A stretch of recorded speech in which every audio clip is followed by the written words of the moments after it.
মুসলমান তিনজন আপনার মুসলিম যুবককে ঈসাই বাদশা বেঁধে রাখলো। সকাল হয়ে গিয়েছে, বাদশা বলছে তোমাদেরকে খ্রিস্টান ধর্ম মেনে নিতে হবে, নতুবা আমি বাদশা তোমাদেরকে কি করব, জানে মেরে দেব। তারা বলল বাদশা, এ বাদশা শুনে রেখে দে, যতই অত্যাচার করিস না কেন, যতই জুলুম করিস না কেন, আমরা হচ্ছে মুসলমান যুবক, আমরা কখনোই দিনে ইসলাম ছাড়বো না। যতই আমাদের প্রতিবাদে অত্যাচার করা হোক না কেন, জানের পরও আমরা করি না, আমরা কখনোই ঈমানকে হারাবো না। জোরে বলেন সুবহানাল্লাহ। আপনার বাদশা কি করলো জানেন? বাদশা বলল ঈমান তো ছাড়বি। বাদশা আপনার কি করলো? বাদশা তিন ভাইকে দাঁড় করিয়ে দিয়ে আপনার সম্মুখে তেলকে গরম করতে শুরু করলো। টকবক করে তেল ফুটছে, বলছে বল তোরা যদি মুসলমান ধর্মটা না ছাড়িস তোদেরকে এই তেলে পুড়িয়ে মেরে দেব। তারা বললে বাদশা শুনে রেখে দে, এ তো দুনিয়ার অতএব তেল, যেটা অতএব দুনিয়ার আযাব, আমার আল্লাহর কাছে এ আযাবটা অতি নগণ্য আযাব। কারণ আমরা ইসলাম ধর্ম ছাড়তে পারি না, আমরা মুসলমান ধর্ম ছাড়বো না। এ জালিম বাদশা কি করেছিল জানেন? এ জালিম বাদশা দুই ভাইকে বেঁধে রেখে বড় ভাইকে ফেলে দেবে। ছোট ভাই বলছে বাদশা আমার সম্মুখে বড় ভাই কেমন করে মারিস না রে বাদশা, আমি ছোট ভাই, আমাকে আগে মেরে দে। কিন্তু বাদশা বলছে না, আমি একে মেরে দেব। মেজ ভাই বলছে না, আমার বড় ভাইকে মারিবি না, আমাকে আগে মেরে দে বাদশা, এতে কোনো যায় আসে না। বাদশা বলল এ করে হবে না। সঙ্গে সঙ্গে জালিম বড় ভাইকে আপনার ওই জ্বলন্ত তেলের মধ্যে বড় ভাইকে আপনার ফেলে দিল। দুই ভাই হাউমাউ করে কাঁদতে লাগলো। বড় ভাইয়ের জন্য বুঝেছেন, আপনার দুই ভাইকে বলছে বল তোরা ইসলাম ধর্ম ছাড়বে কিনা, যদি না ছাড়িস এমন করি তোদেরকে মেরে দেব। কিন্তু তাদের জবানে একটাই কথা ছিল, এ বাদশা যতই কঠিন আযাব দিস না কেন, আমরা ইসলাম ধর্ম ছাড়বো না। জান থাকতে আমরা রাসূলুল্লাহর কলেমা ছাড়বো না, জান থাকতে নবীজির আমরা হাদিস ছাড়তে পারি না, কোরআন ছাড়তে পারি না আমরা। বাদশা বলছে তাজ্জব ব্যাপার, এরা তো মানবে না। আপনার বাদশা পরের দিন কি করলো জানেন? প্রথম দিন বড় ভাইকে মেরে দিল। দ্বিতীয় দিন বাদশা বলছে এ যুবক এখনো চিন্তা করে দেখ, গতকাল তোর বড় ভাইকে জ্বালিয়ে মেরে দিয়েছি, আজকে তোদেরকে মেরে দেব। তারা বলছে বাদশা যতই কষ্ট দিস না কেন, মেরে দিস না কেন, যাই করিস না কেন, আমাদের একটাই কথা, দিনে ইসলামকে আমরা ছাড়তে পারবো না, রাসূলুল্লাহর কলেমাকে আমরা ছাড়তে পারবো না, আমাদেরকে যদি মেরে দিস তবুও ছাড়বো না। এ জালিম আপনার কি করেছিল জানেন? ওই তেলকে গরম করতেছিল, মেজ ভাইকে তুলে ফেলে দিল। ছোট ভাই আপনার বলছে বাদশা, এ বাদশা আমার মেজ ভাইকে কেন ফেলে দিলি? আমার সম্মুখে আমি এটা যে দেখতে পারি না। বাদশা বলছে এ যুবক তোকে এখনো আমি সময় দিয়েছি, ভেবে দেখ দুই ভাই তো মরে গিয়েছে, কিন্তু আমি তোকে জীবিত রেখেছি, আগামী কাল তোকে মেরে দেব, এখনো চিন্তা ভাবনা করে নে। বাদশার আপনার দরবারে ছোট ভাই একটাই জবাব দিয়ে দিল, যতই কষ্ট দিস না কেন বাদশা, দিনে ইসলাম ছাড়বো না। জোরে বলেন সুবহানাল্লাহ। তারাই ছিল মুসলমান, তারাই আমার রাসূলুল্লাহর কলেমাকে মেনেছিল, তারাই আল্লাহর কোরআনকে মেনেছিল, তারাই আল্লাহর হাদিসকে মেনেছিল। কিন্তু আজকে যদি আমাদের সমাজে দেখতে যাওয়া যায়, আপনার নামধারী মুসলমান, আপনার অর্থ মূল্য কিছু আরো আপনার কম অর্থের জন্য, কিছু আপনার উপঢৌকনের জন্য, নিজের স্বার্থের জন্য মুসলমানের আপনার আইন কানুনকে লঙ্ঘন করেছে, ইসলামকে বিক্রি করেছে, ইসলামকে জায়গা জায়গা নিয়ে গিয়ে টুপিদারি মাথায় দিয়ে আপনার কলঙ্কিত করেছে। বর্তমান সমাজে এটাই চলছে না, চলছে না, চলছে না। মাথায় টুপি, মুখে দাড়ি, কলঙ্ক মুসলমান, কারণ এরাই ইসলামের কলঙ্ক করেছে। কিছু কিছু, সকলকে বলছি না। এই কারণে বিদ্রোহী কবি কাজী নজরুল ইসলাম বলেছে একটা কথা, কি জানেন? আমপারা হামবাড়া বেড়ায় ভাত মেরে, আমার কৈফিয়ত কবিতা যারা আশা করি পড়েছেন জেনারেল, কবিতাটা হয়তো 12-এ আছে, যে আমপারা হামবাড়া বেড়ায় ভাত মেরে, ওর চার ধর্মের যাব যা টিকিরি গিটার দাঁড়িয়ে ঝোপে। কে বলেছে? কে বলেছে কথা? কাজী নজরুল ইসলাম বলেছে যে উড়ছে আজ ধর্মের ধ্বজা টিকির গিটার দাড়ির ঝোপে, কারণ ওই সনাতন ধর্মের পুরোহিতদেরকেও ছাড়েনি, আর মুসলমানদের মৌলবি কিছু কিছু মৌলবিকেও ছাড়েনি। ছেড়েছে না? আজ এই দাড়ি রেখে পতাকা হাতে ধরে, বুঝলেন তো, আমি সবকিছু বলছি না, কিছু লুকাতে হচ্ছে আমাকে। দেশের রাজনৈতিক মহল খুব খারাপ, বললেন আজ ইসলামকে কলঙ্কিত করেছে।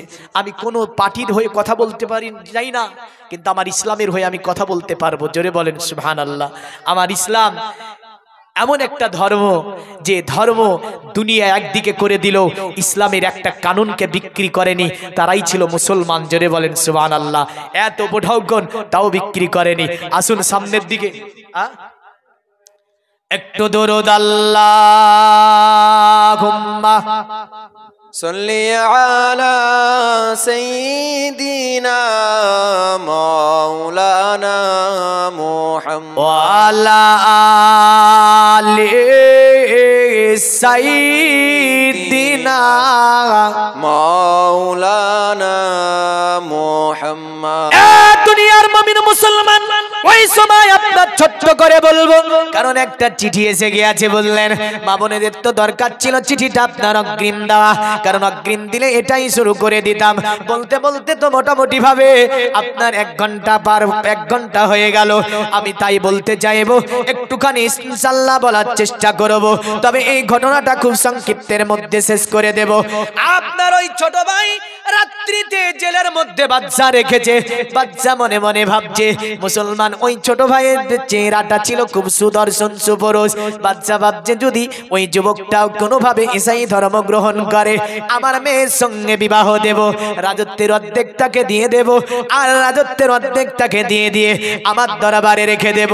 তাই আপনার সকাল হলো।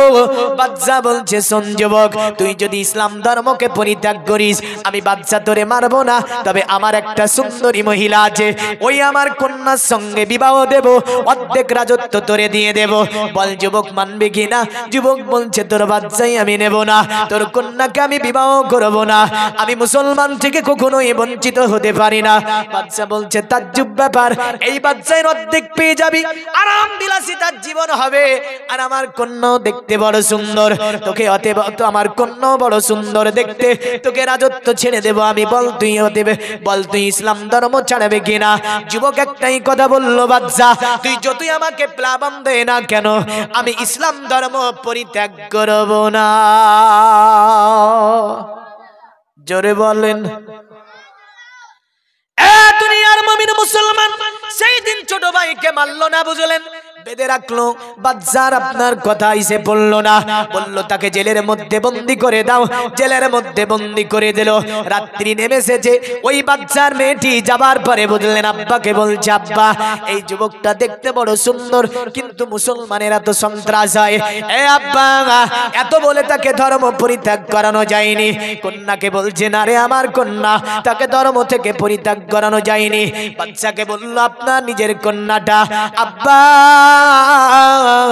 তুমি যদি আমার সুযোগ করে দাও, নিশ্চয় আমার প্রেমের জালে যুবককে ফাঁসিয়ে দেব, আর আমার প্রেমের জালে ফাঁসিয়ে দেওয়ার পরে তাকে আমি ধর্ম থেকে পরিত্যাগ করাবো, তাকে আমার ধর্মে দীক্ষিত করব।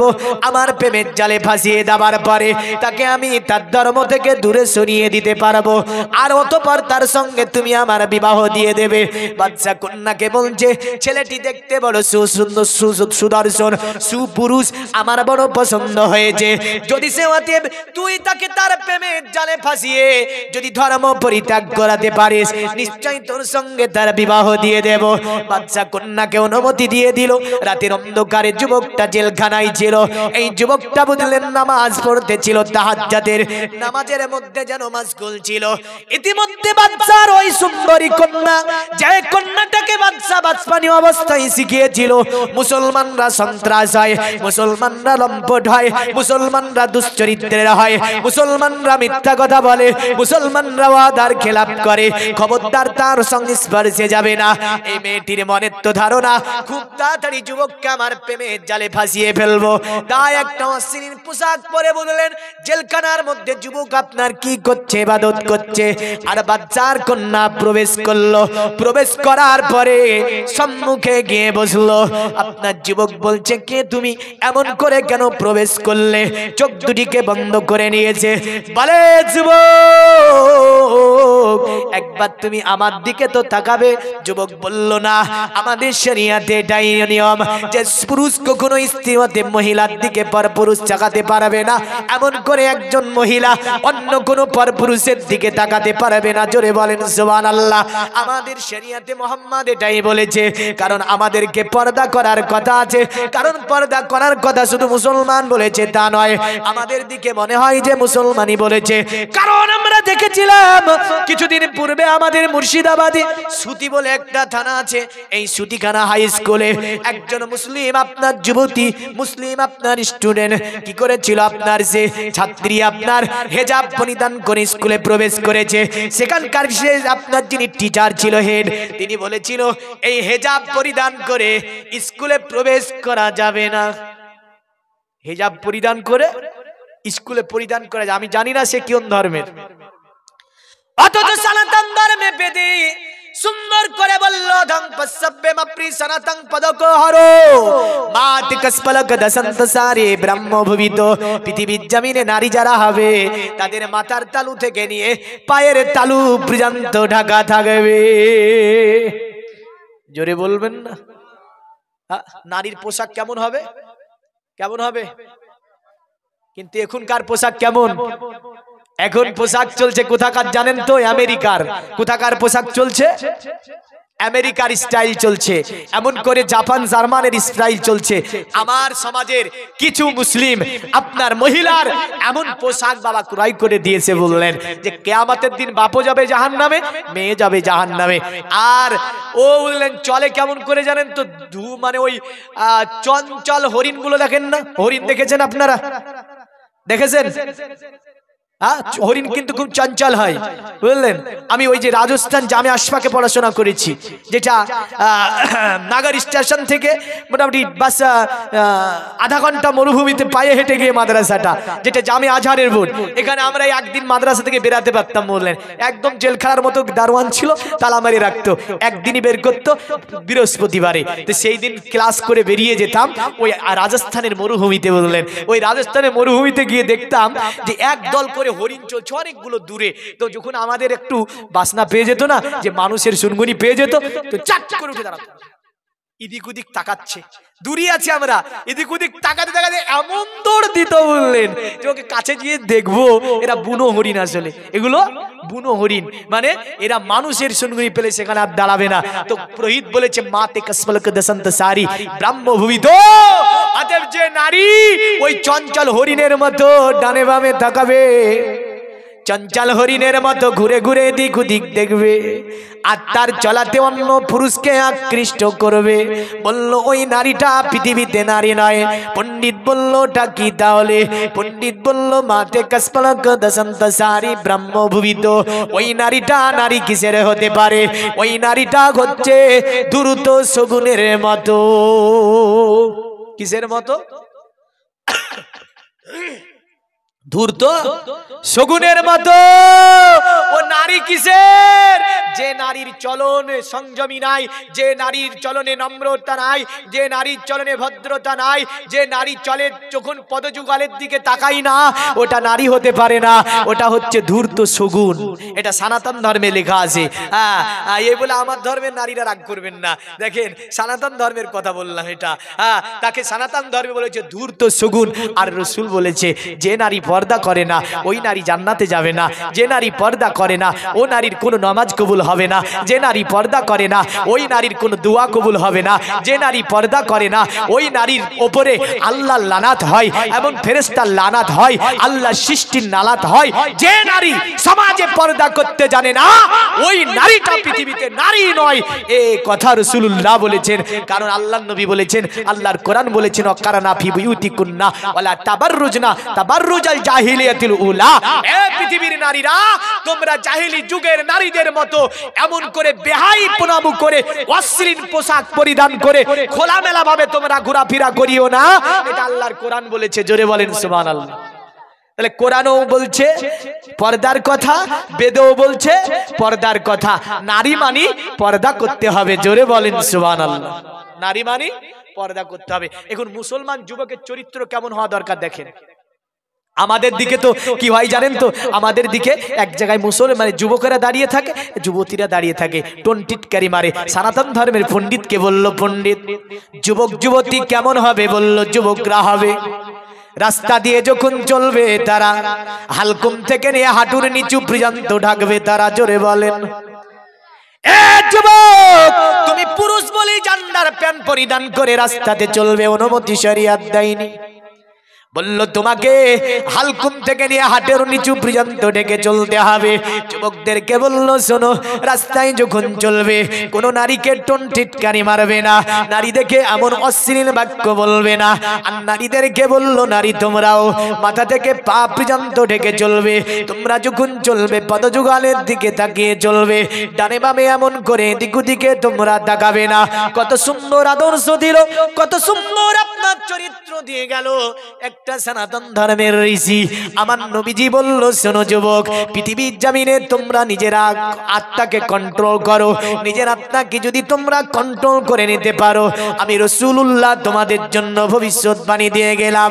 এ যুবক, অতএব পৃথিবীর জমিন থেকে যখন তুমি চলে যাবে, আল্লাহ পাক তোমাকে একটা পুরুষের জন্য ৭২টা হুর জান্নাতে দান করবে। জোরে বলেন সুবহানাল্লাহ। রাসূলকে বলল, ইয়া রাসূলুল্লাহ, তার সঙ্গে কি স্ত্রী থাকবে? নবীজি বললেন, তার সঙ্গে স্ত্রী দিয়ে ৭৩ জন হবে। নবীজি বললেন, শোনো, তাদের চেহারা হবে এত এমন, পৃথিবীর জমিনে যত বলিউডের আপনার নায়ক নায়িকা, সিনেমা জগৎ, গানা বাজনা থেকে নিয়ে ডান্স থেকে নিয়ে যত স্টাইল আছে সব স্টাইল হার মেনে যাবে যাদের কাছে। তারা হচ্ছে জান্নাতি হুর। আল্লাহ পাক তাদেরকে চেহারাকে ৭০ ভাগে ভাগ করে একটা ভাগ চেহারা মানবকে দিয়েছে, ৬৯ ভাগ চেহারা আমার আল্লাহ জান্নাতি হুরেদেরকে দিয়েছে। জোরে বলে, কাদেরকে দিয়েছে? জান্নাতে হুর।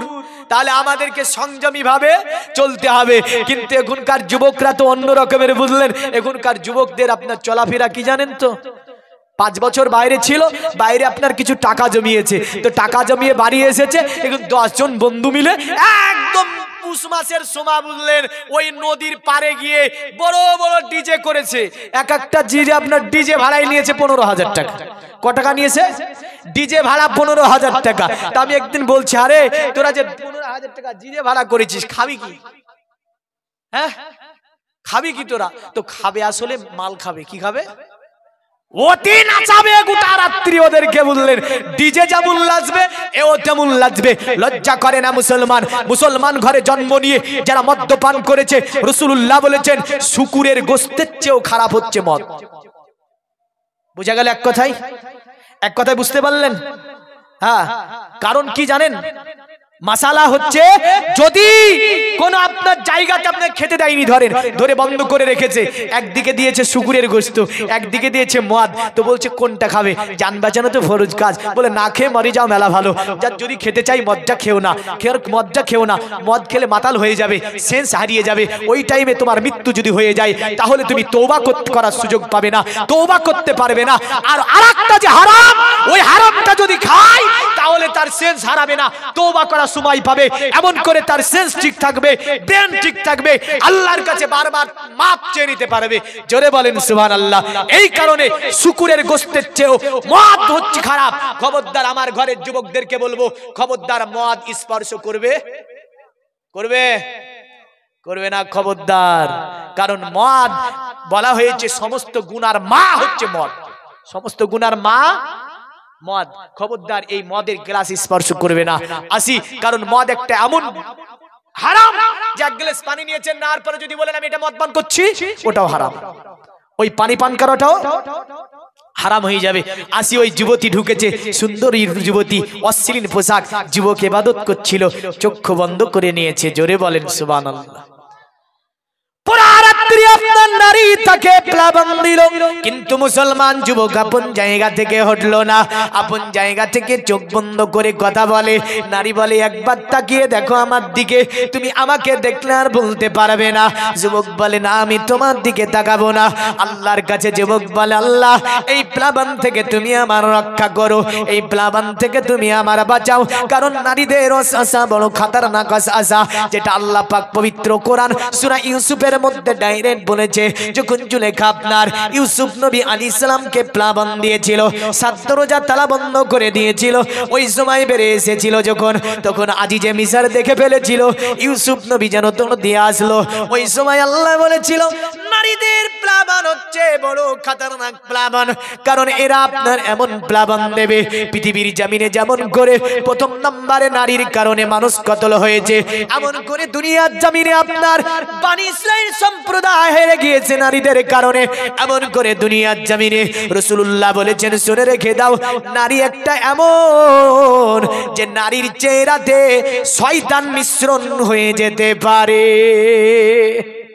এমন একটা জাতি বুঝলেন আল্লাহ পাক বড় ভালোবেসে এদেরকে তৈরি করেছে, যদি সেই জায়গায় তারা থাকতে পারে। জোরে বলেন, সেই জায়গায় তারা থাকতে পারে। তো ওই নারীটা পুরা রাত্রি প্লাবন দিল, কিন্তু যুবককে আপনার প্রেমের জালে ফাঁসানো গেল না।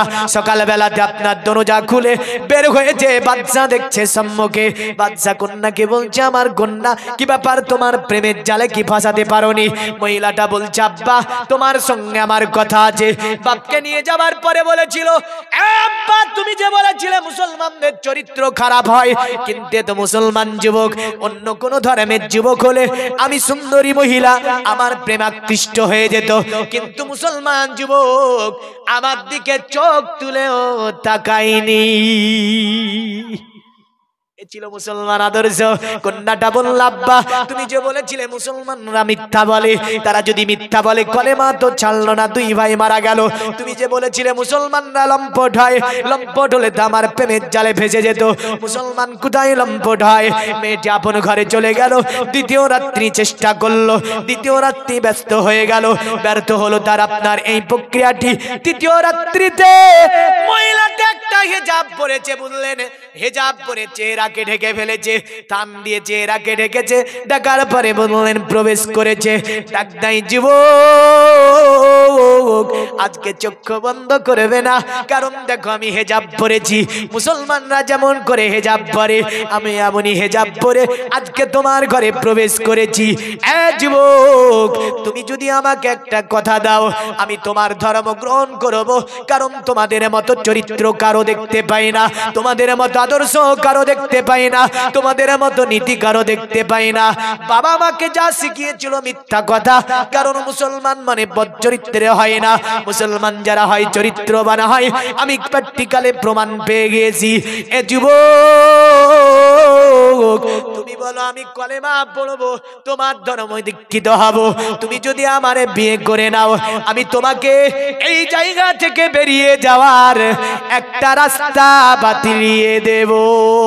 আল্লাহ হুম্মা সাল্লাল্লাহু سيدنا مولانا محمد وعلى آله سيدنا مولانا محمد। अरे जमी आसमान তোমারি তরে হলো দো জাহান, তোমারি তরে।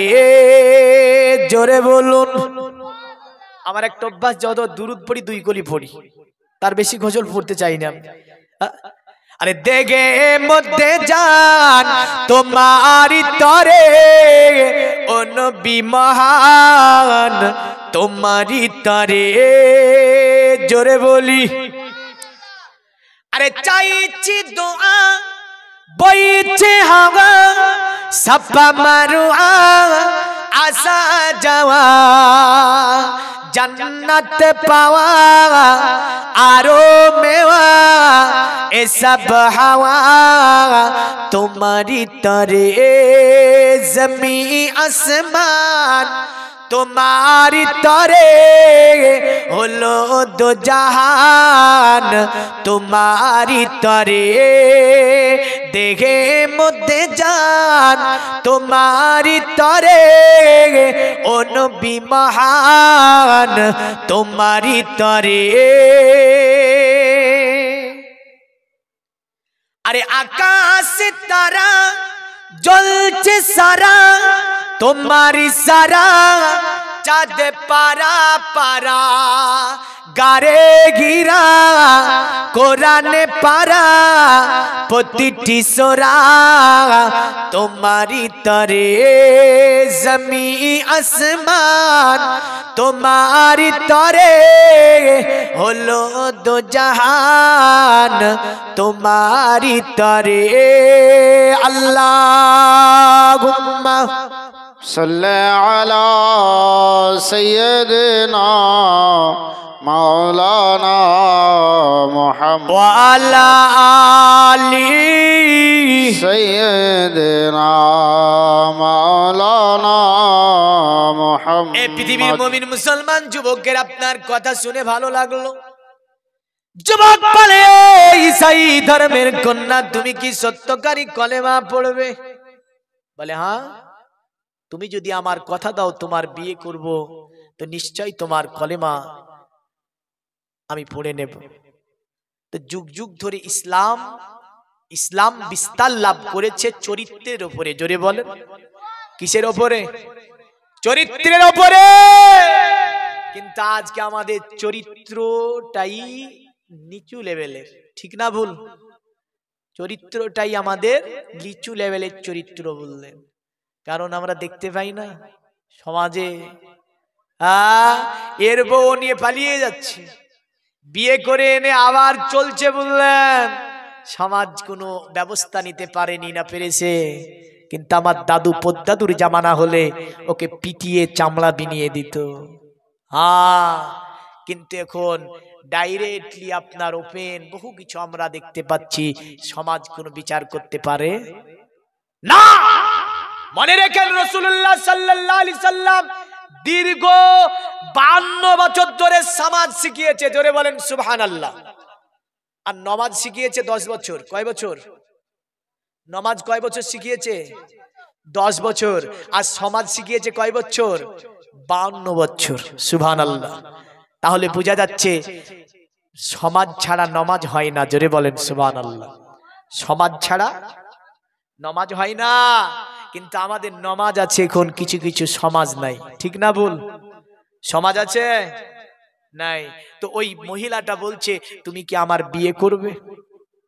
তবে এই জায়গায় হিন্দুস্তানে আর একটা কথা উল্লেখ করে দিয়ে যায়, সনাতন ধর্মের কোন মেয়েকে বিয়ে করার আগে শরিয়তের দৃষ্টিকোণ থেকে কয়েক কটা কথা ভারতবর্ষে ভাবনা চিন্তা করতে হবে।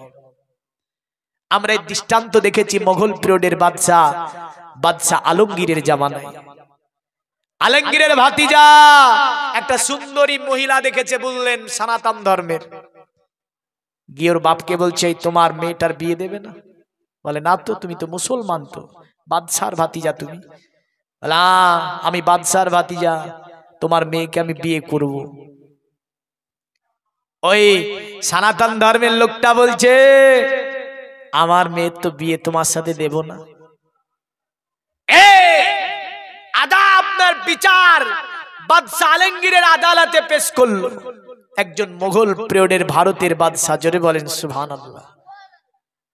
বাদশা আলমগীরের দরবারে সনাতন ধর্মের মানুষটা দাঁড়িয়ে বলছে হুজুর আপনি বেদবি নেবেন না, একটা আপনার দরবারে বিচার দেব। বাদশা আলমগীর বলল কি বিচার দেবে? বলে ভারতবর্ষতে আপনারা বাদশা, আপনার ভাতিজা, আমি একজন সনাতন ধর্মের মানব, আপনার ভাতিজা আমার মেয়েকে বিয়ে করতে চেয়েছে। এ মহান বাদশা বাদশা, আপনারা হচ্ছে মুসলিম, আমরা হচ্ছি হিন্দু, আর আপনার অতএব ভাতিজা কি করে আমার কন্যাকে বিবাহ করার জন্য আমাকে পয়গাম দেয়? বাদশা আলমগীর বলল, শোনো, যদি আমার ভাতিজা তোমার মেয়েকে বিবাহের জন্য পয়গাম দেয়, বিবাহ তোমার দিতে হবে। তো লোকটা ছিল সনাতন ধর্মের, ঝরঝর করে কেঁদে বলল, মহান বাদশা, আপনার বিচারটা এমন হওয়ার কথা নয়, কারণ আপনি কোনদিন হিন্দুর প্রতি অত্যাচার করেননি, নাসারা দলিতদের উপর অত্যাচার করেননি, আর আমার প্রতি এমন রায় কেন দিলেন? আমি তো মুসলমানদের সঙ্গে বিবাহ দেব না, কারণ আমি হচ্ছে একজন জাতিতে হিন্দু, আর আপনি বলছেন আপনার ভাতিজাকে আমার মেয়ের বিয়ে দিতে হবে। বাদশা আলমগীর বলল, আমার আদালত থেকে এটাই বিচার রায় দিলাম আমি, কে তোমার মেয়ের বিবাহ আমার ভাতিজার সঙ্গে দিয়ে দিতে হবে। আপনার লোকটি কাঁদতে কাঁদতে বাড়ি চলে গেল। বাড়ির মানুষেরা বলছে, বাদশা কি গতে বলেছে? বলে, বাদশা বলেছে বিয়ে দিতে হবে। তারা তাজ্জব হয়ে গেল, মুসলমান বাদশারা তো এমন বিচার করে না, ভারতবর্ষে এমন বিচার কোনোদিন হয়নি যা বাদশা আলমগীর আজকে করে দিল। কিন্তু আলমগীর বাদশা তো কোনোদিন কোনো সনাতনের উপরে অন্যায় অবিচার করেনি, আজকে কেন আমাদের উপরে এমন অবিচার করলো? তারা তাজ্জব হয়ে গিয়েছে। বাদশা আপনার দুধ পাঠিয়ে দিল, বলে যাও দিন ধার্য করার জন্য বলে দাও। দুধ যাওয়ার পরে দিন ধার্য জানিয়ে দেওয়া হলো। বাদশা আলমগীরের ভাতিজাকে ডাক করলো। বাদশা ডাক করে বলল, কি ব্যাপার, তুই কি একজন সনাতন ধর্মের মেয়েকে বিবাহ করার জন্য বলেছিস, হিন্দু ধর্মের মেয়েকে তুই বিয়ে করার জন্য বলেছিস? ভাতিজা বলল, আমার একজন হিন্দু ধর্মের মেয়েকে দেখতে ভালো লেগেছে, আমি তার বিবাহের জন্য বলেছি। বাদশা বলল, ঠিক আছে, যা, বিবাহের স্বাদ মিটিয়ে দেব। যারা মুসলমানকে সন্ত্রাস বলে ভারতে, তাদের জন্য মেসেজটা আরো আপনার কার্যকর হবে। এই বাদশা আলমগীর কি করেছিল জানেন? বাদশা আলমগীর বলল, যা তাহলে বিবাহের জন্য প্রস্তুতিটা নিয়ে নে। বিবাহের জন্য প্রস্তুতি নেওয়া হলো। আগেকার রাজা বাদশাদের বিবাহে আপনার ঢোল পেটানো হতো, আর আপনার ফকির রাস্ত আপনার জামাতা যিনি, বর যিনি, তিনি আপনার পয়সা ফেলতো আর চলে যেত। বাদশা আলমগীর তাহাজ্জুদের নামাজও কোনোদিন বাদ যায়নি। জোরে বলেন সুবহানাল্লাহ। এত ধার্মিক বাদশা যে তিনি আপনার টুপি বানাতেন, সেলাই করে বাজারে বিক্রয় করতেন, যা দিয়ে সংসার চালিয়েছেন, এমন একজন ধার্মিক বাদশা ছিলেন তিনি। কিন্তু আজকে আমাদের ঘরে আমরা সব কিছু আপনারা রয়েছে, অনেক মালদার আছে, মাস্টারি, ডাক্তারি, অফিসার, ইঞ্জিনিয়ারি, 100 বিঘার মালিক, 10 বিঘা 50 বিঘার মালিক। আপনার মালের অহংকারে, মালের গরমে নামাজ হয় না, মালের অহংকারে আমরা দিন ইসলামকে চিনতে পারি না, মালের অহংকারে কোরআন পড়া জানি না, মালের অহংকারে আমরা ইসলামের আদব করতে শিখিনি। কিন্তু বাদশা আলমগীরের যে আপনার কোনদিন কাত্তরে তাহাজ্জুদের নামাজ বাদশা কাজা করত না। জোরে বলেন সুবহানাল্লাহ। তাহাজ্জুদের নামাজ পড়লেন মহান বাদশা, তিনি একটা চিড়া পোশাক নিলেন, চিড়া পোশাকটা আপনার পরিধান করে নিলেন, মুখটাকে একটা হিজাব দিয়ে ঢেকে নিলেন, বুঝলেন? একটা বাটি নিয়েছেন হাতে, আর ওই যে ফকিরের দলেরা লাইন দিয়েছে বাদশার দরবারে। বাদশা আলমগীর যাবার পরে ফকিরের ওই লাইনে, বুঝলেন, বসে গিয়েছে। এইদিকে ভাতিজা বিবাহের জন্য আপনার প্রস্তুতি নিয়ে দুলহা সেজে আপনার হাউদার উপরে চড়ে, পালকিতে চড়ে পয়সা ফেলে আর চলে যায়। বাদশা আলমগীরের তালাকে যখনই পয়সা ফেলেছে, চাট করে হাত থেকে ধরে বললেন, সেই পালকি থেকে টান দিয়ে ফেলে দিল। সকলে তাজ্জব। বাদশা আলমগীর সঙ্গে সঙ্গে আপনার ওই হেজাবটাকে খুলে ফেললো। হেজাবটাকে খুলতে দেখছে মহান বাদশা ফকিরের লাইনে দাঁড়িয়ে নিজের ভাতিজাকে টান দিয়ে এমন করে ফেলে দিল। সব তাজ্জব হয়ে হয়ে দাঁড়িয়ে গিয়ে আছে। বাদশা বলছে, এটা ভারতবর্ষ, পিঠের মধ্যে ছিল চাবুক, বুঝলেন? চাবুকটাকে চট করে বের করে ফেললো। বের করে ফেলার পরে ভাতিজাকে বলে, শোন, জীবনের মতো এমন বিবাহ আমি তোর করার সাতখানা মিটিয়ে দেব। বাদশার ভাতিজাকে ওই চাবুক দিয়ে পিটাতে শুরু করলো, বুঝলেন? চতুর্দিকে মানুষের ভিড় বাট্টাগোল, সেখানে সনাতন ধর্মের মানুষ, বৌদ্ধ ধর্মের মানুষ মানুষ, খ্রিস্টান ধর্মের মানুষ, জৈন ধর্মের মানুষ, সব ধর্মের মানুষেরা চতুর্দিকে দাঁড়িয়ে আছে। ওনার কুল চাবুকের পর চাবুক মারে, বাদশার ভাতিজা আপনার রাস্তায় গণাগণি দেয় আর বলে বাদশাহ মাফ করে দেন, আমার অন্যায় হয়েছে, আমার ভুল হয়ে গিয়েছে। বাদশাহ বলছে শোন, আমি তোর এমন অন্যায় কাজ আমি বাদশাহ মানতে পারি না। আমি হচ্ছি বাদশাহ আলমগীর, এই ভারতের বাদশাহ, আর আমার সঙ্গে এমন, আমার সম্মুখে এমন একজন মানুষের প্রতি অন্যায় হতে দেব না।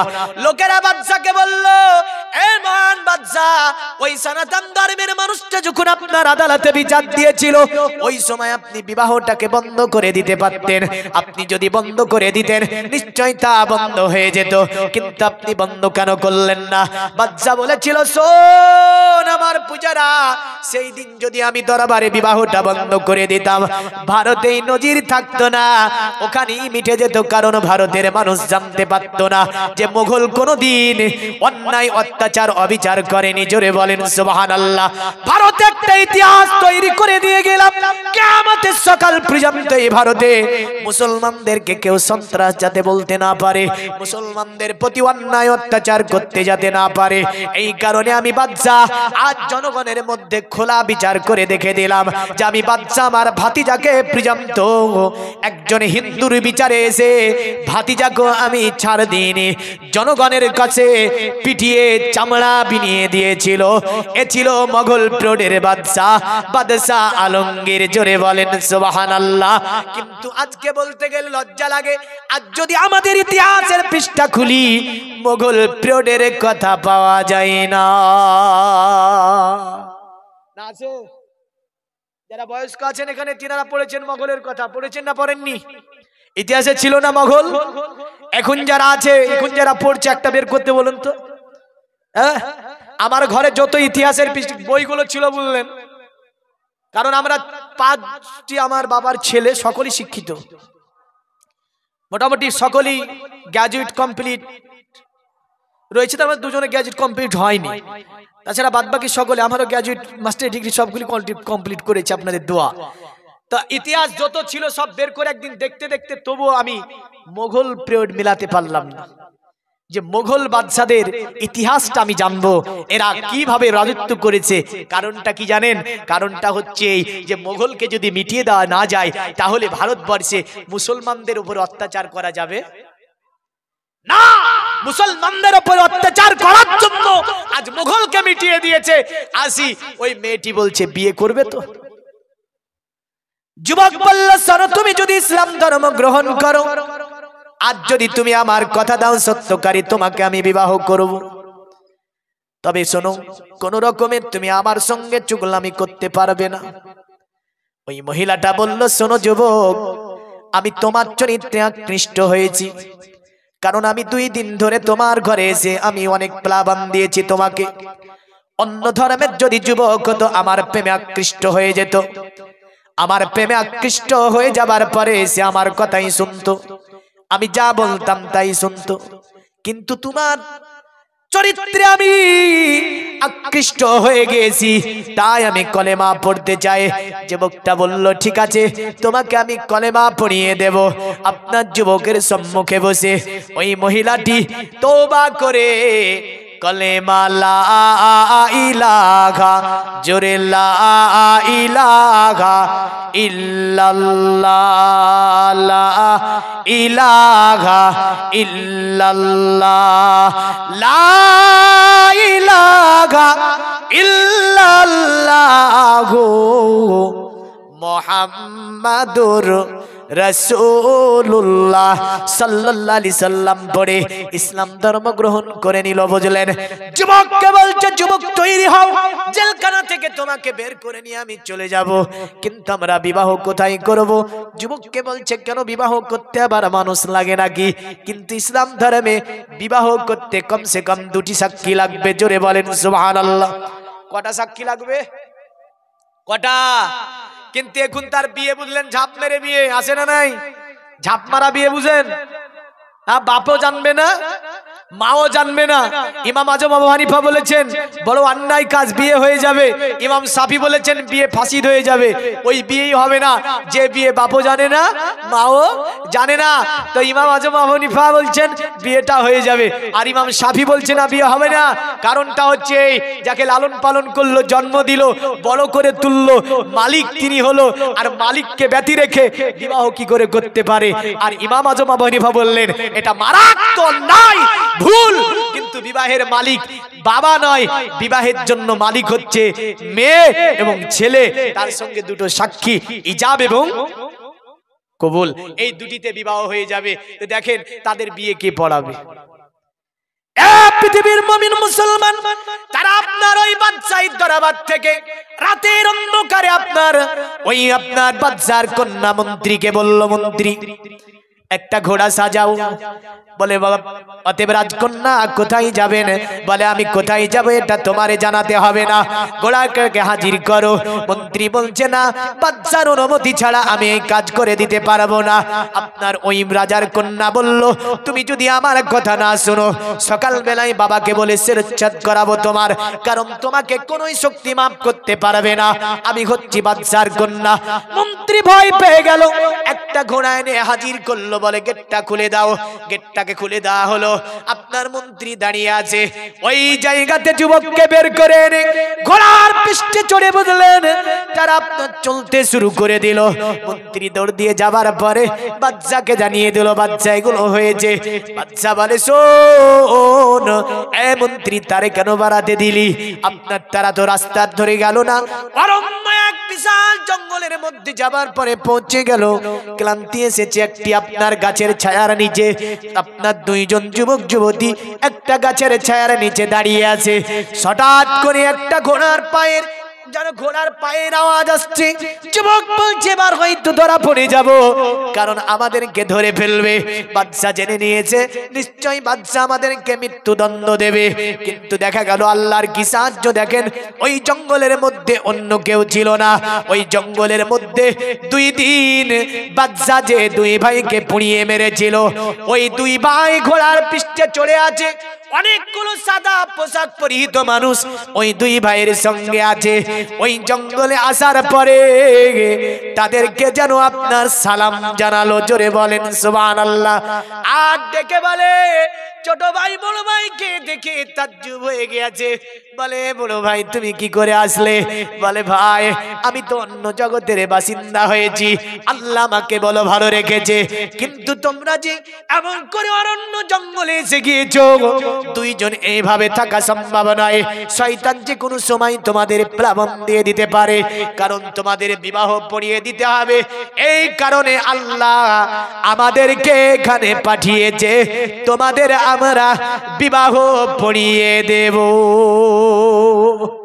জোরে বলেন সুবহানাল্লাহ।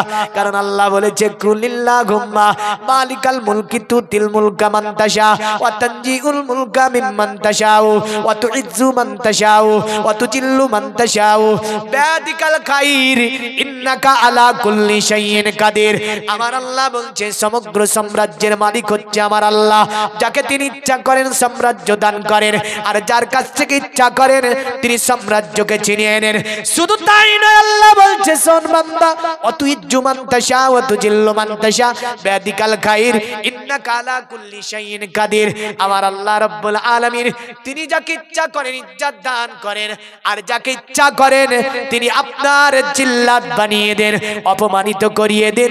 বিয়াদিকাল খাইর, সমস্ত কল্যাণ হচ্ছে আমার আল্লাহর কাছে। সমস্ত কল্যাণ কার কাছে? আল্লাহর কাছে। এটা আয়াতটা হচ্ছে আয়াতে ইসমে আজম। এই আয়াতটা কি?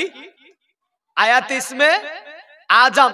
নামাজের পরে এই আয়াতটা পড়বেন, কুলিল্লাহুম্মা মালিকাল মুলকি তুতিল মুলকা মান তাশা ওয়া তানজিউল মুলকা মান তাশা ওয়া তুইজ্জু মান তাশা ওয়া তুজিল্লু মান তাশা বিয়াদিকাল খাইর ইন্নাকা আলা কুল্লি শাইইন কাদির। জোরে বলেন সুবহানাল্লাহ।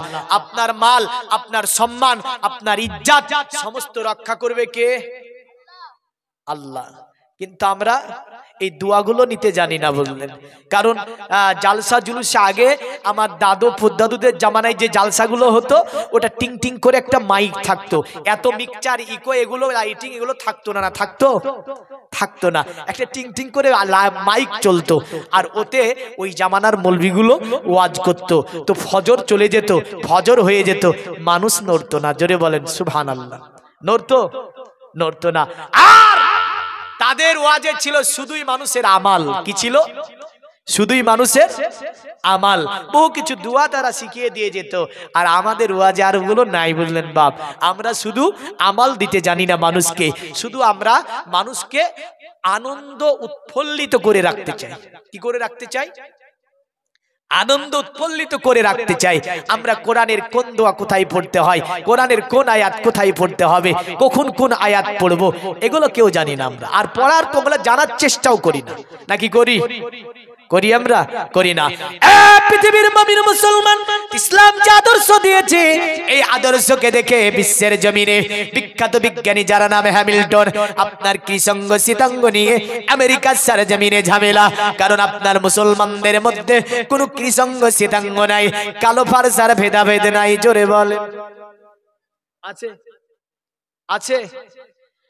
হ্যামিল্টন বিশ্ববিখ্যাত বিজ্ঞানী, রাসূলুল্লাহর হাদিস বুখারী শরীফ পড়া জানতো, মুসলিম শরীফ পড়া জানতো, আবু দাউদ পড়েছিল, নাসাই পড়েছিল, বাইহাকি পড়েছিল, ইবনে মাজাহ পড়েছিল, কোরআন পড়েছিল। তাই তিনি বুখারী শরীফের একটা হাদিস যখন তিনার সম্মুখে যায়, আপনার হ্যামিল্টন বলেছিল, শোনো, মুসলমানদের নবী যিনি, তিনার চেহারা হচ্ছে অতি উত্তম, যার চেহারা রান্না সোনা কোনা গয়না প্রতি মুদ্রা তিং নিপ্রনিঙ্গ ছোট্ট দুসান কুড়িশনিয়ন সাতিং তো দেশাঙ্গ বিসম্তি মানাংসি বিসাদানিবে বাসুদেব বাঙ্গারা গাতি কমদান নিষ্প্রিসম পরজনম পদরংবে আতিস্কিলা সুসা, মানে তার চেহারা থেকে লাইট বের হয়। আর তার একজন সাহাবী ছিল, যার নাম ছিল বেলাল হাবসি রাদিয়াল্লাহু তাআলা আনহু, যার চেহারা ছিল কালো কুৎসিত। বেলালের যদি ওপরটা ছিল কালো আর ভিতরটা ছিল রড লাইটের মতো আলো। জোরে বলেন কেমন ছিল? রড লাইটের মতো আলো। এই দেখেন একটা চিরকুট পেটিয়েছে মরবে। তাই একটা হাদিস বলবো, বেলাল আমাকে এটা প্রথমে চাপালে বেলালের বিষয়টা আমি আলোচনা করে দিতাম। একাধিক হাদিস বেলালকে নিয়ে বর্ণনা হয়েছে, কারণ বেলাল ছিল একজন সাহাবী, মুয়াজ্জিনে রাসূল, রাসূলের মুয়াজ্জিন, ইসলামের প্রথম মুয়াজ্জিন, যার ব্যাপারে রাসূল বলেছেন, ইয়া বেলালু ফাদাফনালিকা বাইনা ইয়াদিয়াল জান্নাত। এ বেলাল, দুনিয়াতে কি আমল করো তুমি যে তোমার পায়ের জুতার আওয়াজ আমি জান্নাতে শুনেছি? জোরে বলবেন। কেন? দূরে বসে আছে। কে বসে আছে দূরে? বেলাল। কারণ বেলালের চেহারাটা ছিল কালো, খুব কালো। হাবসি গোত্রের যে আপনার বাড়ি, তার মা আপনার ছিল কোথাকার? অতএব তার মা ছিল আমিনের বাদশার কন্যা। কারণ আমিনের বাদশা মক্কাতে একসময় পরাজিত হয়েছিল, আর তার কন্যা জামাতাকে আপনার এখানে কি করেছিল? গ্রেফতার করেছিল। কারণ বেলালের নানা ছিল কে জানেন? বেলালের নানা ছিল আমিনের বাদশা। কিন্তু ভাগ্যের কি পরিণতি দেখেন, এই বাদশার কন্যা মক্কাতে দাসী রূপে কাজ করতে করতে বেলালকে জন্ম দিয়েছিল। তিনি ছিলেন হাবসি গোত্রের একজন মানব। এই বেলাল হাবসি রাদিয়াল্লাহু তাআলা আনহু আপনার দূরে বসতো নবীর দরবারে এসে। নবীজি একদিন আপনার ডাকে, ওগো বেলাল, এ বেলাল কি ব্যাপার, তুমি এমন করে কেন দূরে বসে থাকো? বেলাল বলেছিল, ইয়া রাসূলুল্লাহ, আপনার চেহারা থেকে আলোক রশ্মি বিচ্ছরিত হয়, আপনার চেহারা দেখে 14 তারিখের চাঁদ লজ্জা পায়। আর আমি বেলাল, আমার চেহারা কালো কুৎসিত চেহারা। ওগো নবীজি, আমি বেলাল এই চেহারা নিয়ে এত সুন্দর চেহারার কাছে বসতে আমি লজ্জিত হই। নবী বলে, এ বেলাল, তুমি যদিও কালো কিন্তু তোমার ভিতরটা অনেক কালো। এ বেলাল, ইয়া বেলাল ফাদাফনালিকা বাইনা ইয়াদিয়াল জান্নাত। এ বেলাল, তুমি বলো কি আমাল দুনিয়াতে করেছো? বেলাল বলে, ইয়া রাসূলুল্লাহ, ইয়া হাবিবাল্লাহ, ওগো নবীজি, আমি বেলাল জীবনে এমন কোন আমাল করতে পারিনি। আমি বেলাল হাবসি হাবসি রাদিয়াল্লাহু তাআলা আনহু আমার জীবনে এমন কোনো আমাল নাই। নবী বলে বেলাল এমন কথা কেন বলো, নিশ্চয় দুনিয়াতে তুমি কোনো আমাল করে। বেলাল বলে ইয়া রাসূলুল্লাহ আমার জীবনে এমন কোনো আমাল আমি বেলাল করতে পারিনি, তবে ইয়া রাসূলুল্লাহ আমি বেলাল হাবসি রাদিয়াল্লাহু তাআলা আনহু আমি বেলাল যখনই আমার ওযু ভেঙে যায় আমি বেলাল ওই সময়টি ওযু করে তাহিয়াতুল ওযুর 2 রাকাত নামাজ আদা করে নি। জোরে বলবেন না? কিন্তু আমরা তো ওযু করা দূরের কথা, আমরা আপনার কি করি রাস্তার ধারে দাঁড়াই, যুবক প্যানের চেনটাকে টানিয়ে দিয়ে চালাই, দাঁড়িয়ে দাঁড়িয়ে চালাই না হ্যাঁ? কোনো আপনার ঢেলা জুটে না, কোনো কুলুপ জুটে না। মুসলমানের ঘরে জন্ম নিয়েছে, প্রসাব করে পানি নিতে জানে না, আছে না নাই? একাধিক নবীজি বলেছে তুরুসবাতু মিনাল ঈমান, অতএব ঈমান মানে পবিত্রতা হচ্ছে ঈমানের একটা অংশ। জোরে বলবেন না? পবিত্রতা ঈমানের একটা অঙ্গ, কিন্তু আমরা পবিত্র হতে জানি না, বুঝলেন তো? কারণ আমাদের চলাফেরা হয়ে গেছে ইহুদিদের মতো। কাদের মতো? আমাদের চলাফেরা হয়েছে ইহুদিদের মতো। আমাদের চলাফেরা, বলা, খাওয়া দাওয়া, লাইফস্টাইল মানে আখলাক, চরিত্র, রীতি নীতি সবগুলো জাহিলি প্রথা। টানে না? টানে না? টানে না? টানে। আল্লাহ হেফাজত করে আমার এই জাতিকে এই সমস্ত রকমের অশ্লীল কাজ থেকে। কারণ খোদার কসম বলে যাচ্ছি, যে ছেলেটা প্রসাব করে পানি নেয় না, এই ছেলেটা যদি মরে যায় তাহলে ওই ছেলেটা মুসলমান হয়ে মারা গেছে বলে সন্দেহ। কারণ তার জন্য কোনো দোয়া কাজে লাগবে না, যে প্রসাব করে পানি নেয় না। কারণ পবিত্রতা হতে শিখবেন, পবিত্র ঈমানের একটা অঙ্গ। হযরতে বেলাল নবীকে বলছে ইয়া রাসূলুল্লাহ আমি বেলাল হাবসি রাদিয়াল্লাহু তাআলা আনহু যখনই আমার ওযু ভেঙে যায় আমি বেলাল দুনিয়ার জমিনে ওদের সঙ্গে সঙ্গে ওযু বানিয়ে নি, আর 2 রাকাত তাহিয়াতুল ওযুর নামাজ আমি আদা করে নি। জোরে বলেন সুবহানাল্লাহ। কিন্তু আজকে মুসলমান মসজিদে আজান হয় বলে হাইয়া আলাস সালাহ, আর এরা বলে মুয়াজ্জিন ইমাম তোরাই চালা। কি বলে? মুয়াজ্জিন ইমাম তোরাই চালা, আমরা যাব না, হ্যাঁ আমরা করব না। কারণ ওরাই চালাবে বলবে। আমাদের দিকে নামাজ নিয়ে যদি বলতে যাই তো বেনামাজি রাগ করে না? রাগে না? রাগে না? কারণ নামাজ পড়ার কথা বলেছে। ছি ছি ছি ছি। যে নামাজকে নিয়ে রাসূলুল্লাহ বলেছেন তোমরা যদি নামাজ না পড়ো তাহলে তোমরা জানো তোমাদের কর্মটা কুফরের সঙ্গে মিলিয়ে দিলে, কাফেরের সঙ্গে তোমার সঙ্গে কোনো পার্থক্য থাকলো না। মা বোনেরা অনেকে এসেছে যারা জন্মের পরে এখন আল্লাহকে সিজদা করেনি, আছে না নাই? নাই। আরে ছেলেরা তো একদিন ঈদের বেলায় গিয়ে আপনার 2 রাকাত মেরেছে। এই ঈদে 1 রাকাত, ওই ঈদে 1 রাকাত, মানে দই মিষ্টি চিড়িয়া বন্দা পোলাও চারদাও বিরিয়ানি বিভিন্ন কিছু খাবার তৈরি করতে গিয়ে 1 রাকাত ছুটে গিয়েছে নামাজ, দৌড়ে গিয়ে 1 রাকাত। আল্লাহু আকবার। যাক 1 রাকাত পাওয়া গিয়েছে। আবার ঈদুল আজহা আসবে যখন ওই 1 রাকাত ধরবে, যে 2 ঈদে 2 রাকাত হয়েছে তাও। আর মেয়েদের যে তাও হয়নি গো এমন মা বোন আছে না নাই? আছে না নাই? এই মাটা যদি মরে যায়, কাবা শরীফের ইমামকে এনে এমন করে বিশ্বের বড় বড় বক্তাকে এনে 14টা যদি জালসা দিয়ে তাকে জান্নাতে পাঠাবো বলেন, পৃথিবীর কোন দোয়া তাকে জান্নাতে পাঠাতে পারবে? যে জন্মের পরে আমার আল্লাহকে সিজদা করেনি, আর আল্লাহর নিয়ামত খেয়েছে, আল্লাহর গুণগান করেনি, দুনিয়াতে দীর্ঘ সময় আল্লাহ হায়াত দিয়েছিল তাকে, আল্লাহর অনেক নিয়ামত ভক্ষণ করেছে, বুড়ো হয়ে গেছে, নামাজ পড়ার সময় পায়নি, মারা গেছে হঠাৎ করে, ওকে জান্নাতে নিয়ে যাওয়া সম্ভব নয়। আপনারা অনেকে ভাবছেন যে বছরে একটা করে জালসা দেব, কমিটির ছেলে গেলে আমার খুব তরুণ নওজোয়ান, কিন্তু নাবালিক নয়, সবই সাবালিক, বুঝলেন? এটা ভাববেন না যে জালসা দিয়ে জান্নাতে চলে যাব। জালসা দিয়ে নেকি পাবেন, কিন্তু নামাজ ছুটে গিয়ে যে গুনাহ হবে, ওই গুনাহকে ঢাকতে পৃথিবীর কোনো নেকি পারবে? পৃথিবীর কোন নেকি পারবে না, কারণ নামাজ ছুটে যে যে গুনাহ হয়, পৃথিবীর কোন আমাল নাই যে আমাল দিয়ে নামাজের গুনাহকে আপনি ঢাকবেন। এই কারণে রাসূলুল্লাহ বলেছে আমার উম্মত খবরদার নামাজকে পরিত্যাগ করিবে না। আমি রাসূলুল্লাহ তোমাদেরকে যা দিয়ে গেলাম সেগুলো তোমরা গ্রহণ করবে।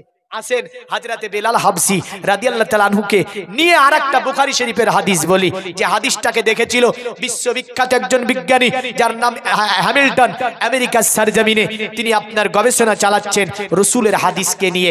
একটা দুটি করে পড়তে আছে বললেন বুখারী শরীফের একটা হাদিস, যে হাদিসটা হ্যামিল্টনের সামনে পড়েছিল বললেন হ্যামিল্টন আপনার বলেছিল আল্লাহর নবীর হাদিসটা এইভাবে আছে, নবীজির বাড়িতে একদিন মায়েশার ঘরে নবীজি আছেন, হযরতে বেলাল হাবশী গুটি গুটি গুটি গুটি পায়ে নবীজির ঘরে গেলেন।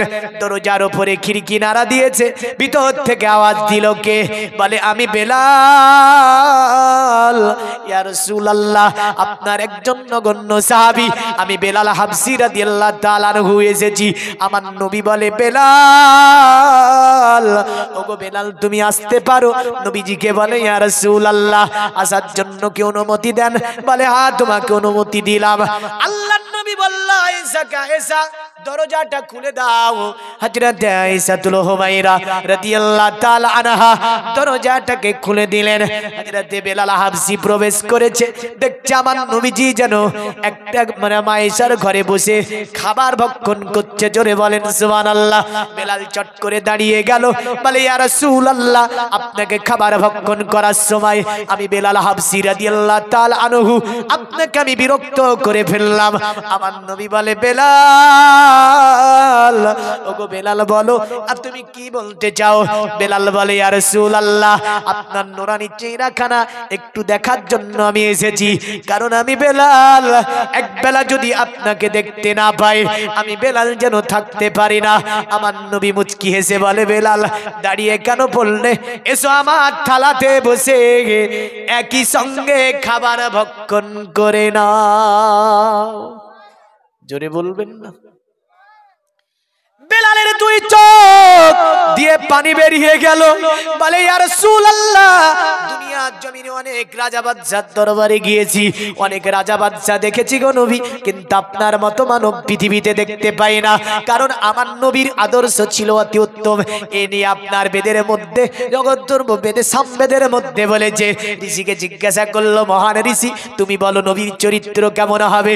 কারণ তারা নবী তো বলে নাই, তারা বলেছিল কি জানেন? যেটা আপনার সনাতন ধর্মের কিতাবটির নাম হচ্ছে আপনার অবতার কলির কল্কি পুরাণ।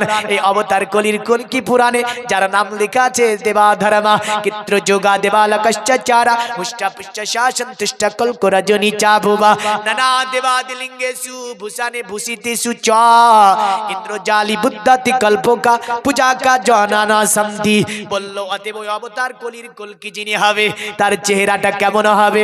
বললো অসমসু গমারুহে দেবদত্তং জগৎপতি হসিনা সদুদামার নমস্তে সবার যে গুণান্বিতান যিনি হবে বিশ্ব মানব, তার সঙ্গে কোনো মানবের তুলনা হবে না। জোরে বলবেন না।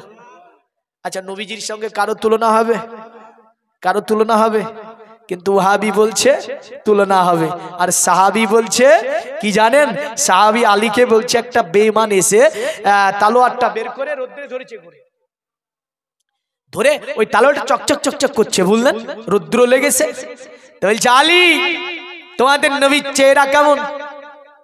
আলী আকানা ওয়াজহুন রাসূলুল্লাহ সাল্লাল্লাহু আলাইহি সাল্লাম মিসল সাইফ, তোমাদের নবীর চেহারা কি এই তালোয়ারের মতো চকচকে? আলী বলছে তলোয়ার তো সূর্যতে ঝকমিয়ে ঝলক মারে, কিন্তু আমার নবীর চেহারাতে সূর্য লজ্জা পাই। জোরে বলেন সুবহানাল্লাহ। আলী বলছে আমার নবীর চেহারাতে সূর্য লজ্জা পাই, আর ওয়াহাবি বলছে নবী আমার মতো, আর সাহাবী বলছে নবীর মতো কেউ নয়। জোরে বলেন সুবহানাল্লাহ। তাহলে ওয়াহাবিটা মানা যাবে না সাহাবীটা? ওয়াহাবি মানা যাবে না সাহাবী? সাহাবী মানতে হবে। বলে নবীর সঙ্গে কারো তুলনা হবে না। শুধু তাই নয়, বলল শোনো, যত পৃথিবীর সদ্গুণের অধিকারী হবে তিনি, আমরা দেখতে পাই নবীর মতো চরিত্র আর অন্য কেউ গঠন করতে পারেনি। তাই বলছে বেলাল, ইয়া রাসূলুল্লাহ, আপনার মতো মানব পৃথিবীতে কাউরে দেখতে পাই না। আপনি দুটি জগতের বাদশা হয়ে আমার মতো একজন গোলামকে ডাক দিয়ে বলে, বেলাল এসো তুমি আমার থালাতে খাওয়া দাওয়া করে নাও। ইয়া রাসূলুল্লাহ, ইয়া হাবিবাল্লাহ, ওগো নবীজি ক্ষমা করবেন, ওবে নবীজি মাফ করবেন, আমি বেলাল আপনার সঙ্গে খেতে পারবো না। আমার নবী বলেছিল, বেলাল, এ বেলাল কি ব্যাপার, কেন তুমি খেতে পারবে না? এ বেলাল তুমি কি লজ্জা পাচ্ছ? বেলাল বলে, না ইয়া রাসূলুল্লাহ, আমি তো লজ্জা পাই না, তবে আপনি বাদশা, আমি গোলাম, আপনি গোলামকে কি করে একই থালাতে খাবার নেন? নবী মুচকি হেসে বলে, নয় বেলাল, তুমি তো আমার দরবারে, তোমাকে গোলাম বলে আমি কখনোই আমি তোমাকে আহ্বান করি না বেলাল, কারণ এ বেলাল শুনে রেখে দাও, আমি নবীজি তোমাকে বড় ভালোবাসি। এ বেলাল তুমি কি আমার সঙ্গে খাবে না? বেলাল কাঁদতে কাঁদতে বলল, ইয়া রাসূলুল্লাহ, আমি বড় খুশি হলাম, তবে আমি বেলাল আজকে আমি রোজা রেখেছি। নফল রোজা, হযরতে বেলাল রোজা রেখেছে। নবীকে বলে, ইয়া রাসূলুল্লাহ, আমি বেলাল হাবশী আজকে রোজা রেখেছি। আমার নবী বলে, বেলাল তুমি রোজায় আছো? বলে হ্যাঁ। নবী মুচকি হেসে বলে, বেলাল, এ বেলাল, আমি নবী তোমাকে খাবারের জন্য ডাক দিয়েছি, তুমি যেহেতু রোজায় আছো, তোমার জন্য আজকের ইফতারিটা, এই আজকের এই খাবারের বদৌলতে এই ইফতারি আমার আল্লাহ জান্নাতের মধ্যে রেডি করে রেখে দেবে। এ বেলাল তুমি জান্নাতে যাবার পরে ওই ইফতারিটা ভক্ষণ করে নেবে। জোরে বলবেন না? কারণ নবীর শান, নবী বেলালকে ডেকেছে, তো বেলাল বলছে আমি নফল রোজায় আছি। নবী বলল, তোমার জন্য আল্লাহ ইফতারি জান্নাতে ঠিক করে দিয়েছে। জোরে বলবেন না? কিন্তু আমরাও তো চাই এই জান্নাত পেতে, না পেতে চান না? পেতে চান না? জান্নাত পেতে চান না? এই সনাতন ধর্মে যখন কীর্তন হয়, হয় না, হয় না, কীর্তন হয়, ওই সোনাডাঙ্গা বলে একটা জায়গা আছে, বুঝলেন তো, ওখানে 3 দিন 1 সপ্তাহ ধরে ছিল যজ্ঞ। তো ওখানকার একটা মেয়ে বলেছে, আমাদের এখানে 1 সপ্তাহ ধরে হলো, তো একই কথা বলে, আসলে একই কথা বলে। হ্যাঁ, তো তোমাদের মৌলবীটাকে একটু বলতে বলো তো আমাদের কথাগুলা। আমাকে গিয়েছি তো বলছি, হ্যাঁ, বলে ওই সারা একটা হিন্দু মেয়ে বলছে 1 সপ্তাহ ধরে একই কথা শুনলাম, শুনতে ভালো লাগে না। হ্যাঁ, তো তোমাদের মৌলবীটা যদি পারে, হ্যাঁ, তুমি মৌলবীটাকে বলতে বলো। এসেছিল, শুনেছে। দেখেন, তা আমি বলতে চাই, ওই যে সনাতন ধর্মের কীর্তন হয়, ওখানে গিয়ে যদি মাইকটা নিয়ে, আপনি মাইকটা নেন, নিয়ে যদি বলেন তোমরা কোথায় যাবে, কি বলবে? কি বলবে গো? নরকে যাব বলবে নাকি স্বর্গে বলবে? তারা বলবে আমরা স্বর্গে যাব, কারণ নরকে যেতে কেউ চাই না, না চাই। এমন করে গিরিজাতে যাবার পরে, যেখানে গিরিজার মধ্যে তারা আপনার মূর্তি রেখে পূজা করে, মোজেসের মূর্তি রাখা হয় গিরিজায়, এমন করে গিরিজাতে গিয়ে তারা পূজা দেবে, তখন জিজ্ঞাসা করবেন তোমরা পূজা দিয়ে কোথায় যাবে? বলে আমরা স্বর্গ যাব। এমন করে আপনি দলিতদেরকে জিজ্ঞাসা করবেন তোমরা এমন করে ঢোল বাজিয়ে কোথায় যাবে বলো? এমন করে তোমরা যে মাটি দিয়ে দাও, দেখবেন 1 বান্ডিল বিড়ি দেবে। কি দেবে? এক একটা ধর্মের রীতিনীতি অনুযায়ী 1 বান্ডিল বিড়ি দেবে, একটা ম্যাচেস বসিয়ে দেবে, আর ওই ম্যাচেস বিড়িটা দিয়ে বলবে খেতে খেতে স্বর্গে যাও। মানে বিড়ি খেতে খেতে যাবে ওরা, স্বর্গে যাবে কোথায়? বিড়ি খেতে খেতে। আর আমার সমাজে একটা এমনই বেরিয়েছে, যারা খায় হিরণ। হিরণ বোঝেন? এদিকে আছে? হ্যাঁ, সমাজ নষ্ট হয়ে গেল, এতে আমার সমাজের কিছুই করার নাই। অনেক পরিবার নষ্ট হয়ে গেল। দেখা যাচ্ছে যে আপনার কি বাচ্চা বলে ভাবে না এরা, স্ত্রী পরিবার বলে ভাবে না এরা, করে 200 টাকা ইনকাম বা 400 টাকা ইনকাম, তো 400 টাকাই হিরণে ফুরিয়ে দেয়। দেখলাম আমাদের ওখানে একজন ব্যক্তি মৃত্যুবরণ করবে, তো বলছি হিরণ দিলে বাঁচবে। মানে ওর সাথী সব চ্যাংরা বললেন, বলে হিরম দিলে বাঁচবে। দলিত আদিবাসীদের মতে এদের কতটা কায়দা, কারণ তারা হিরম দেয় মুখে আর বলে খেতে খেতে স্বর্গে যা। প্রতিটা ধর্মের একটাই রীতিনীতি হচ্ছে যে আপনার রীতিনীতি অনুযায়ী স্বর্গে পাঠানো হবে, কিন্তু স্বর্গ কি করে যাওয়া যাবে? বিড়ি টানতে টানতে বলে না। স্বর্গ কি করে যাওয়া যাবে? বলে ওই নাম জপতে জপতে বলে না। বলে এটা কারে জিজ্ঞাসা করা যাবে?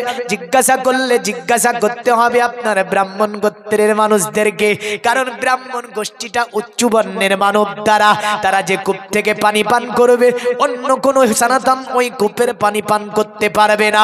যদি পান করে, আমরা সোশ্যাল মিডিয়ায় দেখলাম ইউপির জামিনে ব্রাহ্মণ আপনার ওই কূপের পানি পান করার জন্য পিটিয়ে বেঁধে গাছে বেঁধে পিটালো।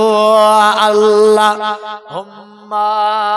সাল্লি আলা সাইয়্যিদিনা মাওলানা মুহাম্মদ ওয়া আলা আলি সাইয়্যিদিনা মাওলানা মুহাম্মদ সাল্লি আলা মুহাম্মাদিন সাল্লি আলা মুহাম্মদ हरदम जुबान से निकालो पाक नामे मोहम्मद।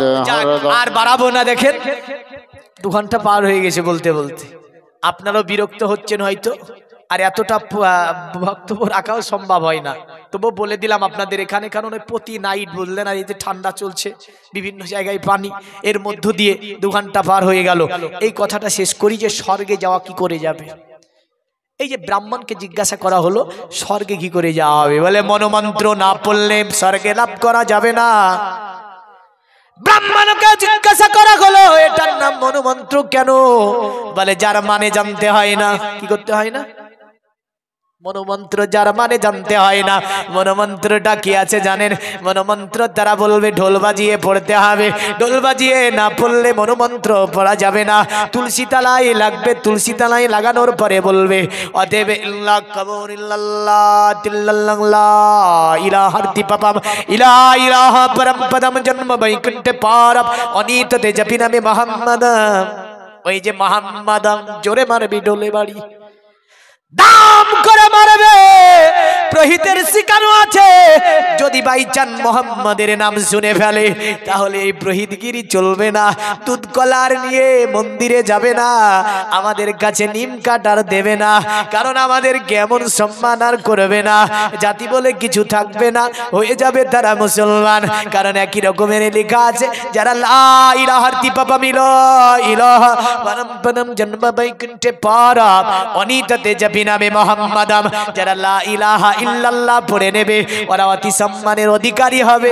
আর যারা মুহাম্মাদের নামকে জপে নেবে তারা স্বর্গের অধিবাসী হবে। জোরে বলেন সুবহানাল্লাহ। তাই আপনার এই ব্রাহ্মণ ছাড়া এই মন্ত্র কেউ পড়তে পারবে না, এর মানে জানতেও পারবে না।